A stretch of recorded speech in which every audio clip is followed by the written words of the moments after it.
Unlock the mysteries that history books often overlook. Dive into the Notebook of Secrets, where fantasy, mystery, and hidden truths come together. Journey through forgotten tales, explore unusual facts, and uncover the secrets that shape our world.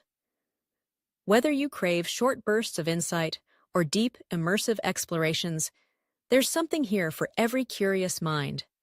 Stay fearless, stay curious, and remember, every like, share, and follow keeps this quest for truth and wonder alive. Follow and watch more. Notebook of Secrets, Fantasy, Mystery, Facts, History. YouTube, Notebook of Secrets. Rumble, Notebook of Secrets. TikTok, Notebook of Secrets, short form, long form, deep dives. Secrets that history books ignore. Pick your platform and follow. Your support keeps this mission alive. Love to all who watch, like, and share. Stay curious, stay fearless. Welcome to Notebook of Secrets, where curiosity leads the way and every story holds a hidden twist. Here, we dive deep into mysteries that have puzzled generations, unravel secret histories buried beneath the surface, and reveal astonishing truths you won't hear anywhere else. Whether you're a seasoned sleuth or just love a good riddle, you're in the perfect spot. Stay tuned, because the world is full of secrets just waiting to be discovered. The legend of Rome's founding is one shrouded in both myth and ambition, a story that has echoed through the centuries to become the bedrock of one of history's greatest empires. According to ancient lore, the city's origins trace back to twin brothers, Romulus and Remus, whose lives began with peril and wonder. Cast adrift on the Tiber River as infants, they were said to be rescued by a she-wolf, whose nurturing care kept them alive until human hands found and raised them. In time, Romulus would become the city's first ruler, lending his name to Rome itself. Yet, beneath the romantic veneer of this tale lies a more calculated truth. Many historians suspect that this myth was not merely a tale of survival and destiny, but a form of early propaganda, a narrative carefully crafted to justify Rome's future dominance. By tying their lineage to divine intervention and noble struggle, the Romans could claim a right to rule, painting their empire's ascent as the fulfillment of a grand, even cosmic purpose. But not all of Rome's history is wrapped in myth. Some of its most enduring mysteries are rooted in stark reality. Among these is the enigma of Legio IX Hispana, known as the Ninth Spanish Legion. Once considered the pride of Rome's military machine, this legion was stationed in Britain during the 2nd century AD. Then, suddenly and without explanation, it vanished from the historical record. Did the legion fall in a catastrophic battle against the tribes of the north, their defeat so humiliating it was erased from official memory? Or did they desert, slipping away into the mists and forests beyond the reach of Rome? No one knows for sure. All that remains is an unsettling silence in the official annals, leaving generations to speculate about the fate of these lost soldiers and the secrets their disappearance might conceal. Power in Rome was not only demonstrated on the battlefield, but also through displays of wealth, ingenuity, and sometimes extravagance, bordering on the surreal. Few rulers embodied this more than Emperor Nero, whose reign was marked by both artistic ambition and notorious excess. Among his most remarkable achievements was the Domus Aurea, or Golden House, a sprawling palace that dazzled with its opulence. At its heart was a feat of engineering that seemed almost magical, a banquet hall that rotated, allowing guests to dine while the heavens spun above them. The source of this marvel was a closely guarded secret. Some believe it was powered by a complex system of hidden hydraulics, water pressure turning the floor beneath the emperor's feet. Others whisper darker tales, suggesting that it was the tireless labor of unseen slaves that kept the room in motion, their efforts hidden behind gilded walls. Either way, the rotating dining room stood as a symbol of Rome's desire to bend both nature and humanity to its will. While the ancient world is often remembered for its grandeur, it was also a place of deep superstition and fear. The idea of a cursed tomb was not confined to distant lands like China, where the first emperor, Qin Shi Huang, was interred with rivers of mercury and a legion of terracotta warriors. The Romans, too, held a profound respect for the dead and a terror of their wrath. Nowhere was this more evident than in the mysterious fate of the tomb of Alexander the Great. Once a site of pilgrimage and reverence, its location eventually vanished from history, sparking countless rumors. Whispers of curses, lost wisdom, and forbidden power lingered in the Roman imagination, a chilling reminder that some secrets were best left undisturbed. Even the colors worn by Rome's elite carried secrets and dangers. The richest citizens and highest officials draped themselves in Tyrian purple, a dye so rare and expensive that it became a symbol of imperial authority. But behind its regal hue lurked a deadly process. The dye was extracted from the murex sea snail, and creating even a small quantity required thousands of these creatures. The workers who toiled to produce Tyrian purple were routinely exposed to toxic fumes, with many succumbing to the hidden poisons of their trade. Thus, the splendor of Rome's nobility was often built upon the suffering and sacrifice of those unseen, their lives spent in pursuit of a color that denoted power and privilege. The city of Rome itself is layered with secrets, many of which remain hidden beneath its most sacred sites. Beneath the grand dome of St. Peter's Basilica, one can find the Scavi, the ancient necropolis where generations of Romans were laid to rest. Here, among the shadows and stones, lie the remnants of Nero's circus, the infamous arena where early Christians were martyred and spectacles of cruelty unfolded. These underground chambers bear silent witness to the city's transformation from a pagan capital to the heart of Christendom, a journey marked by both triumph and tragedy. The secrets entombed here are not only relics of Rome's pagan past, but also testaments to the enduring power of memory and faith. Among the most tantalizing of Rome's lost treasures are the Sibylline books, collections of prophetic writings that guided the decisions of the Roman Senate for centuries. These texts were consulted in times of crisis, their cryptic verses believed to hold the fate of the city in their pages. Yet, over the years, the books were lost, scattered, or deliberately destroyed, sometimes by accident, sometimes to prevent their wisdom from falling into the wrong hands. Legends persist that fragments of the Sibylline prophecies still survive, hidden away in secret archives or buried beneath layers of dust and time, waiting to reveal their messages to a world still hungry for answers. So, the history of Rome is not merely a chronicle of conquests and emperors, but a tapestry woven with myth, intrigue, and the enduring quest for power. Its stories remind us that what lies beneath the surface, whether lost legions, secret chambers, or forbidden knowledge, can be as compelling and influential as the events that play out in the light of day. In the end, the greatest secret of Rome may be its ability to inspire wonder and curiosity centuries after its fall, inviting each generation to search for truth amid the shadows of legend. In the shadowy mist of early Rome, where myth and history intertwine, the line of kings who shaped the city's destiny lived and ruled in a world unlike our own. Their stories are whispered through time, half legend, half truth, a tapestry of ambition, ritual, violence, and mystery. To understand Rome's birth is to peer into a realm where gods walked among mortals, where sacred rites decided life and death, and where every stone in the city's foundation was laid atop secrets. In the beginning there was Romulus, the Wolf King, Rome's founder. His story begins not in a palace, but in the wild, where fate cast him and his twin brother Remus as infants, abandoned on the banks of the river Tiber.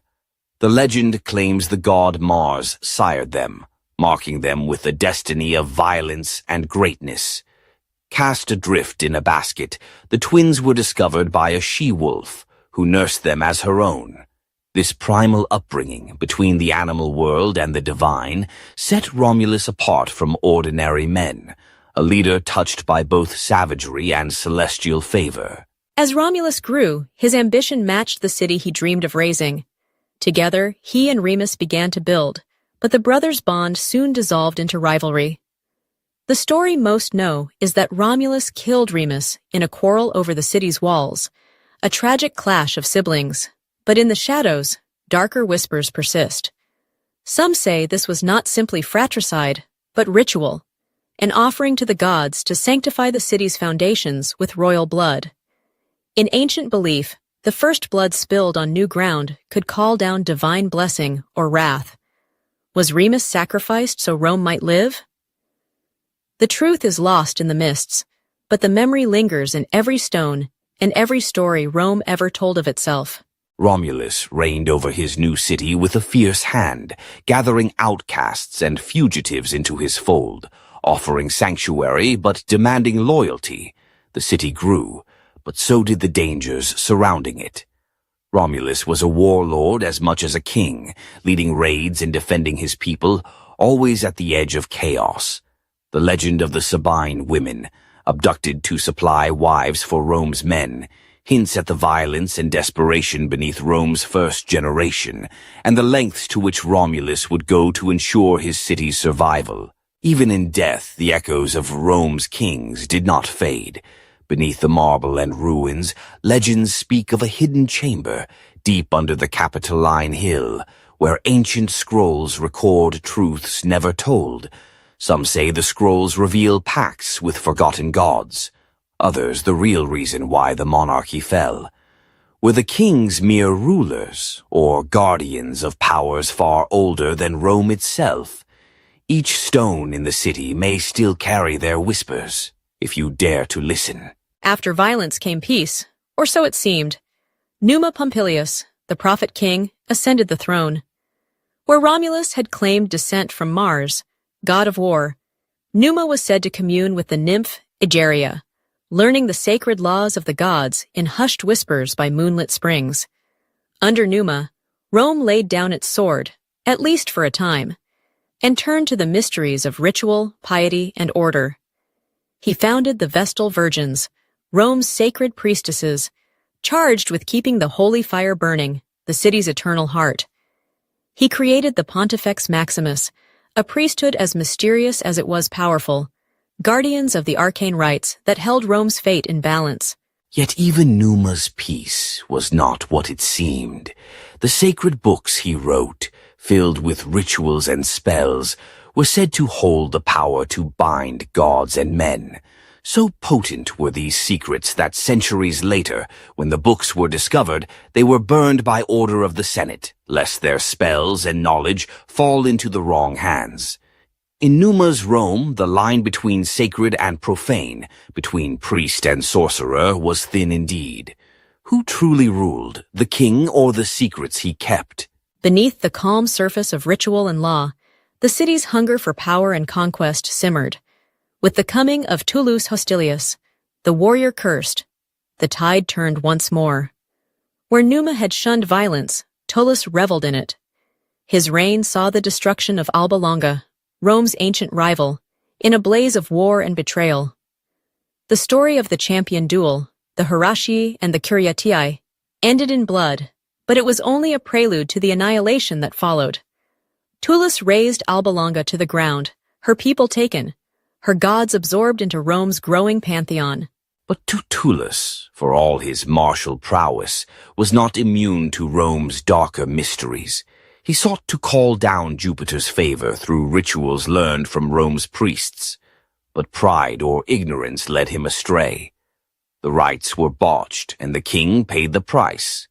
According to legend, Jupiter himself struck Tullus down with a bolt of lightning, reducing the king and his palace to ashes. Was it truly divine wrath, or simply the vengeance of those who wished to see him fall? Perhaps it was both. For in Rome, even the gods were not above the machinations of men. Tullus's reign marked a turning point. Where once Rome had been a city of exiles and dreamers, it now became a city of conquerors. The shift from piety to bloodshed was not just a change in rulers, but a transformation of Rome's soul. The rituals remained, but they were now tools of power rather than devotion. As the centuries passed, the secrets of these early kings faded into legend. The rituals of the Vestals, the lost spells of Numa's books, the true fate of Romulus, these became the city's shadows, haunting every triumph and every tragedy. The monarchy itself would fall, swept away by the tide of republic and empire, but its mysteries endured. In the marble halls and shadowed temples, the whispers of the ancient kings lingered, the wolf's cry, the prophet's chant, the warrior's curse. To speak of Rome's founding is to speak of secrets, of blood spilled not just in battle, but in sacrifice, of power that flowed not only from the sword, but from the knowledge of the gods. The shadowy kings of early Rome remind us that, from the very beginning, the city's greatness was built upon mysteries that may never be fully revealed.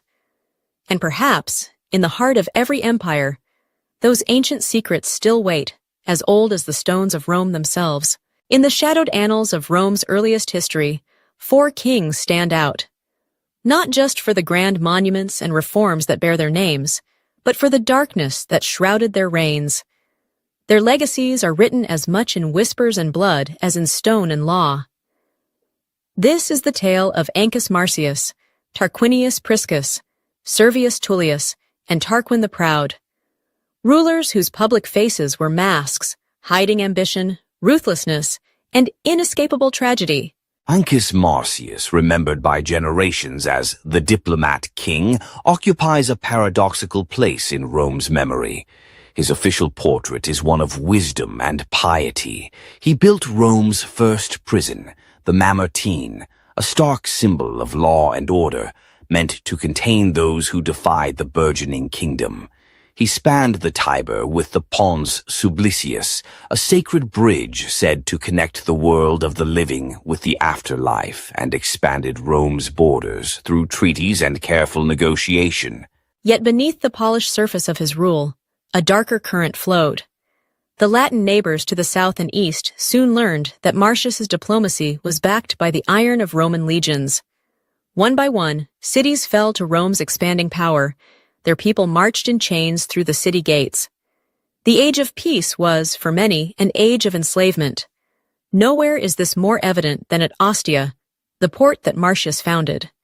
To the unknowing, Ostia was a symbol of Roman prosperity, a bustling gateway that brought wealth and grain into the city. But among the cargoes of salt and olive oil, shadowy figures trafficked in human lives. Ships carried men, women, and children torn from their homes, their destinies forever altered to serve Rome's insatiable appetite for slave labor. Even Marcius's end is a riddle, wrapped in intrigue. Roman tradition claims a peaceful death, but the suddenness of his passing and the convenience it offered to his ambitious successor has fueled centuries of suspicion. Did Lucius Tarquinius Priscus, the next king, hasten Marcius's death with poison, or was it merely fate's hand? History refuses to answer, and Rome's 4th king slipped into the afterlife with secrets intact. Servius Tullius was the king born of fire. Literally. As a child, flames were seen dancing around his head while he slept, yet he remained unharmed. The queen took it as a sign from the gods and raised him in secret. Rising from obscurity to royalty, Servius restructured Rome, not with armies, but with census rolls and walls of stone. He divided citizens by wealth, power, and duty, but as his influence grew, so did envy. In the end, he was betrayed not by enemies, but by blood. His own daughter and son-in-law conspired to murder him, casting his body down the palace steps. A king forged by fire, destroyed by family. Once enthroned, Priscus turned his energies to transforming the city. He commissioned the Circus Maximus, where horses thundered and crowds roared, and most famously, the Cloaca Maxima, the mighty sewer that drained Rome's marshes and waste. But the Cloaca Maxima was more than just a feat of engineering. Its tunnels ran deep beneath the city, hidden from prying eyes. Those who worked on its construction, privy to its twists and secret chambers, began to vanish. Some whispered that Priscus used these underground passages to dispose of political rivals, flushing away threats as easily as sewage. In the twilight of his reign, the king's enemies, sons of Ancus Marcius, struck with brutal efficiency. Tarquinius Priscus was bludgeoned to death with an axe, his blood soaking the floor where he once held court. His assassins did not escape justice. Their bodies, weighted down, were found floating in the Tiber, a grim message to all who would challenge Rome's rulers. Following Priscus came Servius Tullius, the sixth king, whose origins are as miraculous as they are mysterious. Born to a household slave, Servius' early life was marked by hardship and rumor. One night, as the story goes, his head burst into flames as he slept, yet he was unharmed. A sign, soothsayers claimed, that the gods had chosen him. Servius's reign was defined by transformation. He conducted Rome's first census, counting every citizen and dividing society into rigid classes based on wealth and military obligation. This system allowed Rome to harness its growing population, creating an army that would one day conquer the world. But it also sowed division. The patricians, Rome's old aristocracy, resented the upstart king and the power he gave to commoners. In the end, Servius fell not to foreign enemies or rival kings, but to his own kin. His daughter, Tullia, driven by ambition and thirst for power, conspired with her husband, Lucius Tarquinius Superbus, to seize the throne. Servius was dragged from the Senate and murdered in the street. As if to erase all trace of her father, Tullia drove her chariot over his corpse, spattering the paving stones with royal blood. For days, it was said, Servius's severed head whispered prophecies to those who dared approach, foretelling doom for those who would betray Rome's trust. The street where this horror occurred became forever known as the Vicus Celeratus, the street of crime. The final act in the monarchy's bloody drama was played by Lucius Tarquinius Superbus, Tarquin the Proud. His reign was one of terror and excess. Tarquin brooked no opposition.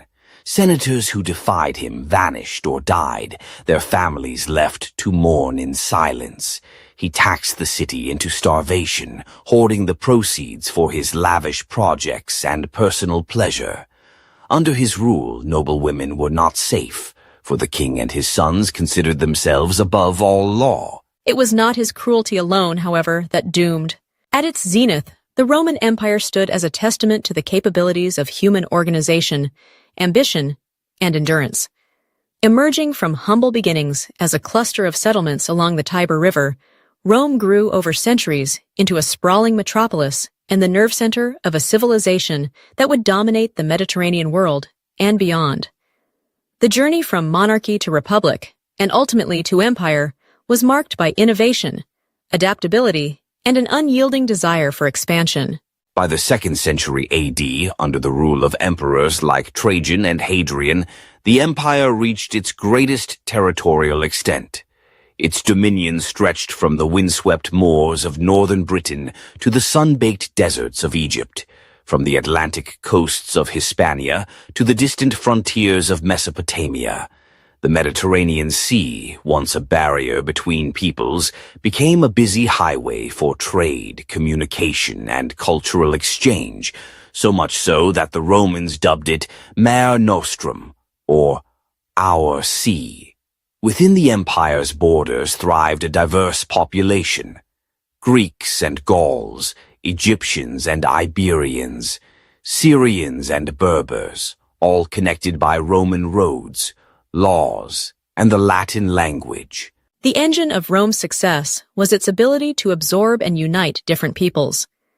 Roman citizenship, once a rare privilege, was gradually extended to millions, creating a sense of shared identity and stability. Cities flourished, adorned with forums, aqueducts, amphitheaters, and temples.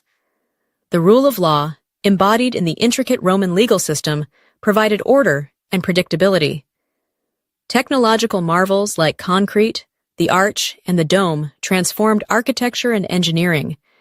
The very symbols of Roman power, the Colosseum, the Pantheon, the vast network of roads and bridges, stand to this day as reminders of their achievements. But beneath this facade of strength and unity, cracks began to appear. The immense size of the empire made it increasingly difficult to govern. Communication was slow, and distant provinces grew restless. The wealth of Rome depended heavily on conquest, slavery, and tribute from subjugated peoples.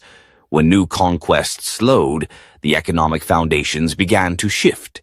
Political instability became a persistent problem. As the empire grew richer, competition for power intensified. Corruption seeped into the highest levels of government. Emperors were often made and unmade by the whims of the Praetorian Guard or the ambitions of rival generals. Civil wars erupted with alarming regularity, draining resources and undermining confidence in the government. Economically, Rome faced mounting challenges. The costs of maintaining its vast army and bureaucracy soared. To meet these expenses, taxes climbed ever higher, burdening farmers and merchants alike. Meanwhile, inflation eroded the value of currency, and reliance on slave labor stifled innovation. Many small landholders lost their farms, swelling the number of poor in the cities and weakening the social fabric. As internal problems mounted, external threats grew more dangerous. Rome's borders were under constant pressure from migrating and invading peoples, Visigoths, Vandals, Huns, and others. The empire's once invincible legions found themselves stretched thin, defending thousands of miles of frontiers.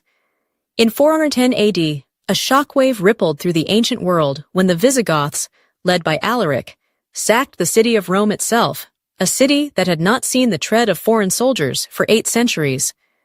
The psychological blow was immense, signaling that Rome was no longer invulnerable. The death blow came in 476 AD. By this time, the Western Roman Empire had been whittled down to a shadow of its former self, beset by rival claimants to the throne, economic ruin, and depopulation. Odoacer, a Germanic warlord, deposed the last emperor, the young Romulus Augustulus. This event is traditionally marked as the fall of the Western Roman Empire, an epical turning point in world history. Yet, the story of Rome did not end there. Even before the final collapse, the empire had been split in two for administrative purposes. In 395 AD, the division became official: the Western Roman Empire, with its capital in Rome, and the Eastern Roman Empire, based in Constantinople. The latter, known to history as the Byzantine Empire, would endure for nearly 1,000 more years, preserving much of Rome's legacy in law, art, and culture, until its own fall in 1453. In the centuries following the collapse of the Western Empire, the Italian peninsula became a patchwork of kingdoms and territories. The Ostrogoths, under their king Theodoric, established a realm in Italy, preserving many Roman traditions while introducing new ones. Their rule was eventually supplanted by the Byzantines, as Emperor Justinian launched ambitious campaigns to reclaim the lost Western lands.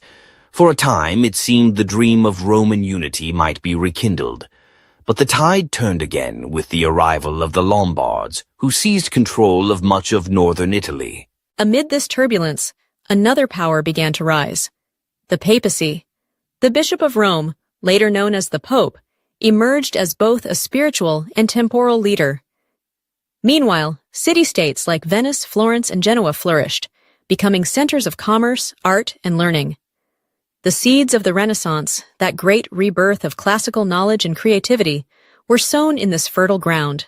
In the north, the shadow of the Holy Roman Empire loomed as Charlemagne, crowned emperor in 800 AD, sought to revive the glory of Rome. His realm, however, was only loosely connected to the Italian peninsula and soon fractured into competing territories. For centuries, Italy remained divided, a land of rival cities, foreign rulers, and shifting alliances.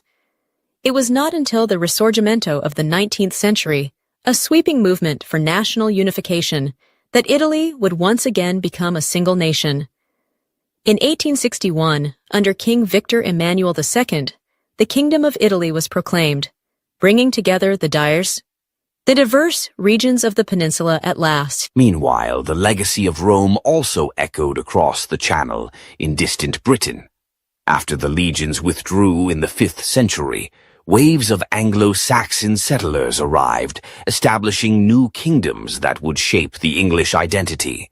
Later, the island faced raids from fearsome Viking warriors, followed by the Norman conquest in 1066, which brought profound changes to its language, culture, and institutions.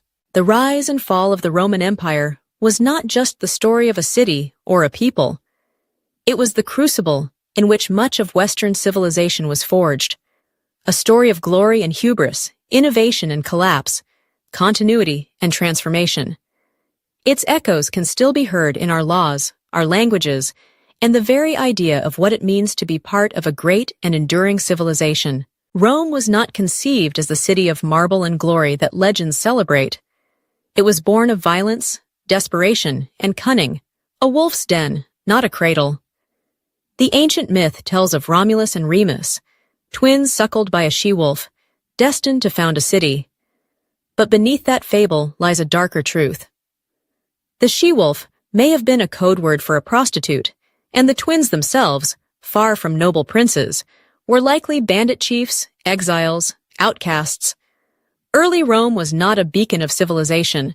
It was a sanctuary for the forsaken. Murderers, fugitives, runaway slaves. These were the founders, the ones who carved a future out of blood and shadow. When their fledgling settlement needed women, the Romans did not woo. They raided. The rape of the Sabines was less myth than massacre. Roman men abducted the women of neighboring tribes, dragging them into the city against their will. Some of these Sabine women, torn from families and forced into new lives, chose death over submission, killing their own children rather than see them raised as Romans. The city's earliest marriages were forged in violence, not love. Even Rome's rituals dripped with horror. Archaeologists have uncovered headless skeletons beneath the ancient forum, evidence, perhaps, of the human sacrifices that Romans later denied. Enemies whispered that, before great undertakings, Rome buried prisoners alive beneath their temples, hoping to win the gods' favor.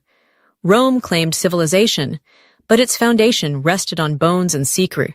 The castle was silent under the shroud of midnight, its ancient stones holding secrets as old as the kingdom itself. Yet, on this particular night, a secret darker than any before was about to be revealed. Within the highest tower, in a chamber secured by bolts and iron, the young Prince Alaric lay dead, his lifeblood staining the silken sheets of his bed. The door to his room was locked from the inside, the windows fastened and barred. No sign of forced entry, no evidence of struggle, only the chilling stillness of a life cut short, and the perplexing riddle that haunted the corridors until dawn. The first to discover the scene was Lady Myriel, the prince's devoted governess. Her cries shattered the early morning calm, rousing the castle's inhabitants from their uneasy dreams. Guards came running, followed by the stoic chancellor, the prince's loyal knight Sir Cedric, and his cousin, Princess Eleonora, her face pale as the moonlight that still lingered in the air. Each entered the room in turn, only after the heavy key had been brought from the prince's own pocket and the door unlocked before their eyes. The sight within froze them all.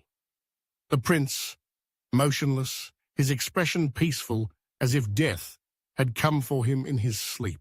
But as the physician examined the body, a single wound was revealed. A thin, precise puncture just over his heart, no larger than the tip of a quill. It was clear, the prince had been murdered. Yet how could such a crime have been carried out in a room locked from the inside, with no possible avenue for escape? The court was thrown into turmoil. Whispers filled the halls, suspicion blossomed in every glance, and the king himself demanded answers. The investigation fell to Chancellor Aldous, a man known for his meticulous nature and sharp mind. He began by questioning everyone who had seen the prince that night. Lady Myriel recounted how she had brought the prince his evening tea, as she did every night, and watched him lock the heavy door behind her. She insisted she had seen nothing amiss. Sir Cedric claimed to have checked the guards posted at the door and beneath the window, ensuring all was secure.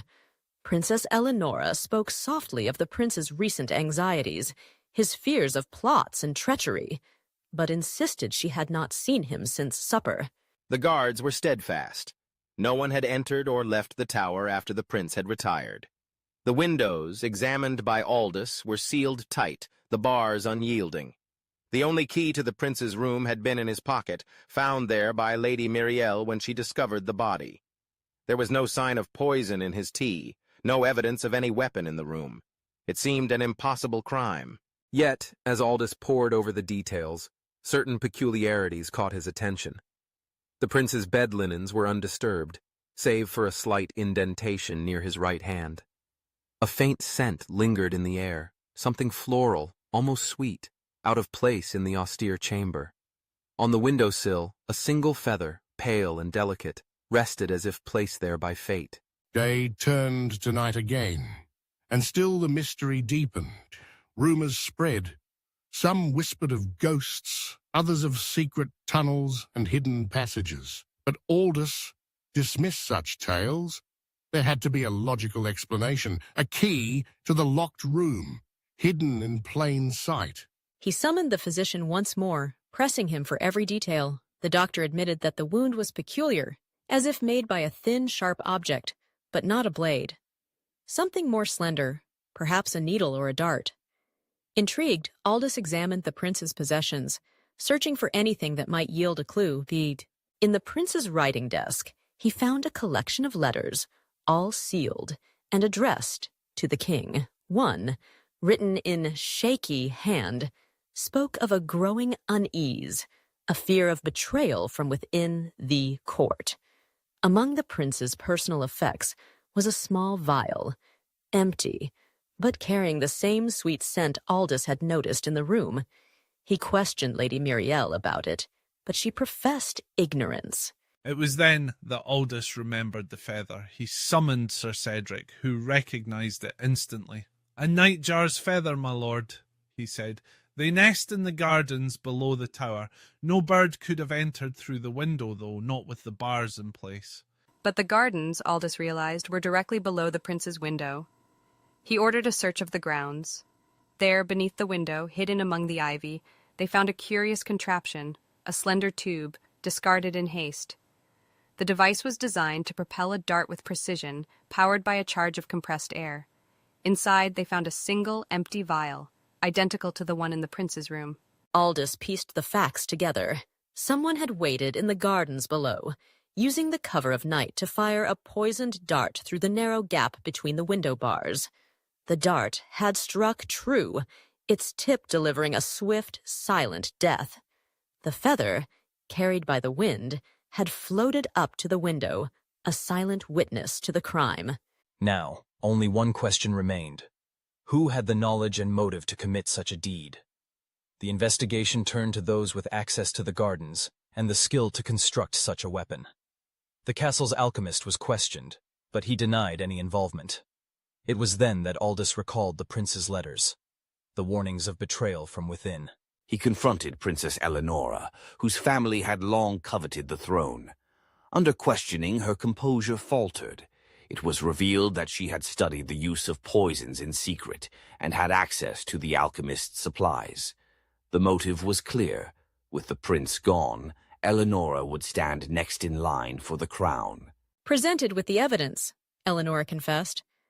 She had planned the crime meticulously, knowing the locked room would cast suspicion elsewhere. She had waited until the prince was alone, then fired the poisoned dart through the window, trusting that the wound would go unnoticed until morning. The feather, an accidental trace, was her undoing. Thus, the secret of the locked room was laid bare, a tale of ambition, cunning, and a single moment of weakness. The kingdom mourned its lost prince, but justice was served, and the shadows that haunted the castle were dispelled at last. The lesson remained. No lock is unbreakable, no secret truly safe, when the heart is ruled by desire.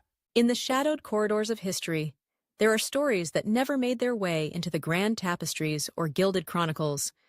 Some tales, too dangerous or scandalous for even the most daring storytellers, were pressed between the hidden pages of forgotten diaries and secret letters, tucked away in the hopes that time would erase their memory.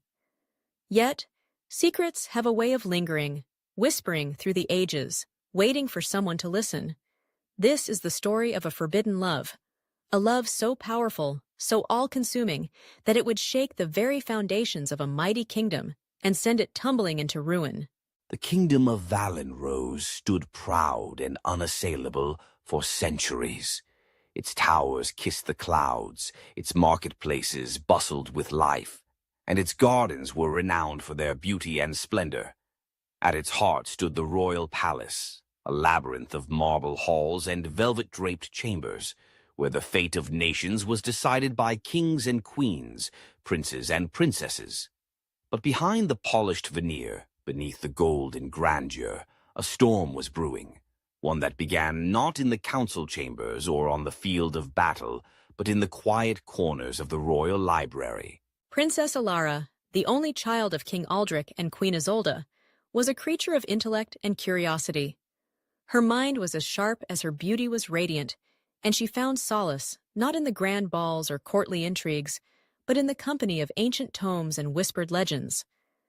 It was in the library, surrounded by the wisdom of ages, that she first met Tristan, a young scholar of humble origins, whose wit and insight soon caught her attention.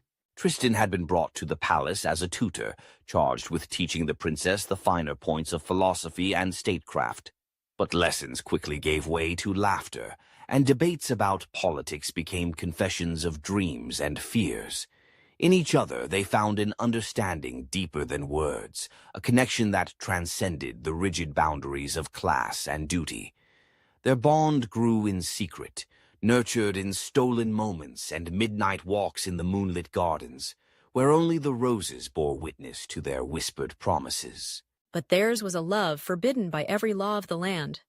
The royal bloodline was sacred, to be preserved and protected at all costs.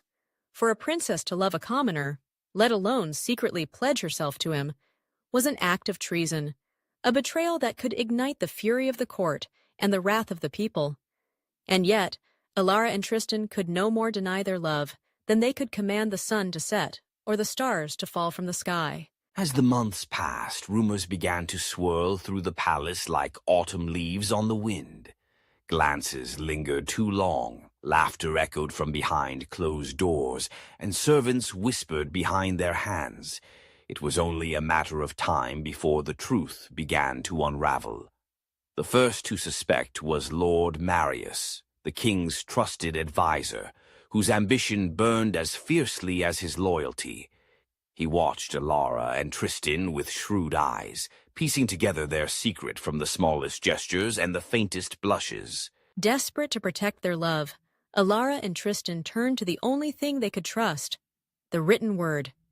They exchanged secret letters, hidden among the pages of dusty books and beneath the loose stones of the garden wall. In these letters, they poured out their hearts, their hopes, their fears, and their desperate longing for a world where love was not a crime. But the very words that bound them together would become the seeds of their undoing. One fateful evening, as a storm battered the palace and thunder echoed through the halls, Lord Marius discovered one of their letters. He read the words with growing horror and triumph, realizing at last the depth of the princess's betrayal. With the evidence in hand, he went to the king, presenting the letter like a dagger to the heart. King Aldrich's fury was swift and terrible. The kingdom's honor, he declared, had been defiled, not only by his daughter's reckless passion, but by the audacity of a commoner who dared to reach beyond his station. Alara was confined to her chambers, her windows barred, and her letters seized. Tristan was dragged before the throne and sentenced to exile, banished from the kingdom on pain of death. But love, once awakened, cannot be so easily extinguished. On the night before Tristan's departure, Alara escaped her captors and fled to the stables, determined to defy her father and fate itself. Together, they rode into the darkness, seeking sanctuary beyond the kingdom's borders. Their escape was short-lived. Betrayed by a servant, they were captured at the edge of the forest. Alara pleaded for mercy, offering her crown, her inheritance, even her life in exchange for Tristan's freedom. But King Aldrich, consumed by pride and grief, would not be swayed. In a final act of defiance, Alara proclaimed her love before the entire court, vowing that she would never renounce Tristan, no matter the cost. The kingdom was thrown into chaos. The people, divided in their loyalties, took sides, some condemning the princess for her treachery, others inspired by the courage of her love. Factions rose and alliances crumbled. The once united court splintered into rival camps, each vying for power in the midst of scandal and unrest. Neighboring realms, sensing weakness, began to encroach upon Valenrose's borders. In the space of a single year, the great kingdom was reduced to a shadow of its former glory. Alara and Tristan, separated by fate and the iron will of a king, lived out their days in exile, she in the farthest reaches of the kingdom, he in a distant land. They never saw each other again, yet their love endured in the letters they had written, the hidden pages that survived the fires of war and the passage of time. In the end, it was not armies or assassins that destroyed Valenrose, but the power of a love that refused to bow to duty or tradition. The story of Alara and Tristan became a legend, a cautionary tale whispered by those who still dared to dream. For in the hidden pages of history, their love lives on, a testament to the truth that even the mightiest kingdoms can fall, but the heart's longing endures forever. On a cold February night in 1986, the heart of Sweden beat with the quiet promise of another peaceful evening. Stockholm's streets were dusted with snow, the city's familiar tranquility only disturbed by the gentle crunch of footsteps and the distant hum of cars. But beneath the surface, a storm was brewing, one that would not only shatter Sweden's sense of safety, but also reverberate across Europe, leaving questions that lingered for decades. This is the story of Olof Palme, the prime minister whose life was cut short by an assassin's bullet, and the web of conspiracy that ensnared a nation. Olof Palme was not an ordinary leader. Rising through the ranks of Sweden's Social Democratic Party, he became a symbol of progressivism and internationalism. Outspoken, charismatic, and fiercely principled, Palme was a vocal critic of apartheid in South Africa and an advocate for global peace. At the time of his death, he was working tirelessly under the United Nations auspices to broker peace in the Middle East, attempting to mediate an end to the brutal Iran-Iraq war. His stance on global issues made him both admired and controversial, at home and abroad. On the night of February 28, 1986, Palme and his wife Lisbeth decided to forgo their security detail and take a walk after a night at the cinema. They strolled along Sveavägen, one of Stockholm's busiest boulevards, believing in the safety and openness that Sweden prided itself on. But as they turned a corner, a figure emerged from the shadows. A single gunshot echoed through the snowy air. Olof Palme fell, fatally wounded, as his wife cried out for help. The assailant vanished into the night, leaving behind chaos, grief, and an enduring mystery. The aftermath was immediate and devastating. News of Palme's assassination swept through Sweden with the force of a blizzard, plunging the nation into mourning. For a country that had long prided itself on its social cohesion and low crime rates, the murder of its prime minister was unthinkable.